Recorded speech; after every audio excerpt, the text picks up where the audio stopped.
আজি ভাৰতীয় জনতা পাৰ্টিৰ সভাপতি দিলীপ শইকীয়া ডাঙৰীয়াৰ সভাপতিত্বত আমাৰ আগন্তুক বিধানসভা নিৰ্বাচনৰ প্ৰস্তুতিৰ পৰ্যালোচনা কৰিবলৈ এখন বৈঠক অনুষ্ঠিত হয়। বৈঠকত কেন্দ্ৰীয় মন্ত্ৰী সৰ্বানন্দ সোণোৱাল, আমাৰ প্ৰভাৰী হৰীশ দ্বিবেদী, সাংগঠনিক সম্পাদক ৰবীন্দ্ৰ ৰাজু, আমাৰ নিৰ্বাচনী প্ৰভাৰী বৈজয়ন্তজয় পাণ্ডা আৰু সহপ্ৰভাৰী দৰ্শনাজী তেওঁলোকো উপস্থিত থাকে। সভাত ময়ো উপস্থিত থাকোঁ। আমি প্ৰায় 3 ঘণ্টা সময় আমাৰ নিৰ্বাচনৰ প্ৰস্তুতিৰ ওপৰত আমি বুজ লওঁ। প্ৰধানমন্ত্ৰী ডাঙৰীয়া অসমত 17 আৰু 18 জানুৱাৰীত অহাৰ সম্ভাৱনা আছে। প্ৰধানমন্ত্ৰী ডাঙৰীয়াৰ সভাসমূহৰ বিষয়েও আমি এটা আলাপ আলোচনা কৰোঁ। গৃহমন্ত্ৰী ডাঙৰীয়া 29 জানুৱাৰী তাৰিখে অসমলৈ অহাৰ সম্ভাৱনা আছে। তেখেতৰ ভ্ৰমণ সম্পৰ্কেও প্ৰস্তুতিমূলক আমি বৈঠক অনুষ্ঠিত কৰোঁ আৰু অহা 5 তাৰিখৰ পৰা বিজেপিয়ে গোটেই ৰাজ্যতে ৱাল পেইণ্টিং, আমাৰ দলৰ কমল চিনটোক লৈ আমি ৱাল পেইণ্টিং আৰম্ভ কৰিম। সেই বিষয়েও আমি আলোচনা কৰোঁ আৰু দলৰ বিভিন্ন মিত্ৰতা, প্ৰাৰ্থী নিৰ্বাচনৰ প্ৰক্ৰিয়া, সাম্ভাব্য নিৰ্বাচনৰ তাৰিখৰ প্ৰতি লক্ষ্য ৰাখি কোন কোন নেতাক আমি প্ৰচাৰত মাতিব লাগিব, গোটেই কথা বতৰাবিলাক আমি প্ৰায় 2 ঘণ্টা 3 ঘণ্টা সময় ধৰি আলোচনা কৰোঁ। আলোচনা খুব প্ৰডাক্টিভ আছিলে, ভাল আছিলে আৰু এক প্ৰকাৰ বিজেপি নিৰ্বাচনৰ বাবে প্ৰস্তুত হৈছে।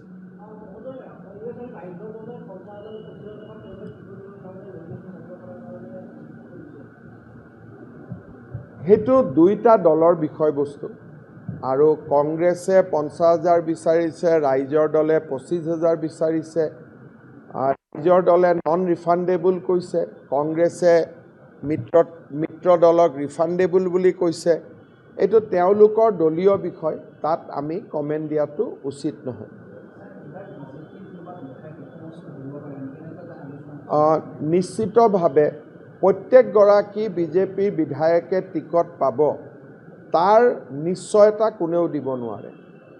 5 বছৰৰ কাৰণে বিধায়ক হয়, পিছৰ 5 বছৰ জনপ্ৰিয়তাৰ ওপৰতে দলে টিকট দিয়ে।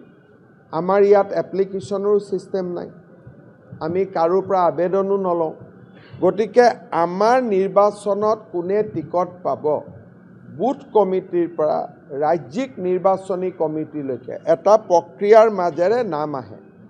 ৰাজ্যিক নিৰ্বাচনী কমিটিয়ে সেই নাম 2-3টা প্ৰত্যেক সমষ্টিৰ বিপৰীতে দলৰ সংসদীয় বৰ্ডলৈকে আমি প্ৰেৰণ কৰোঁ আৰু তাৰ পিছত তাতে সিদ্ধান্ত হয়।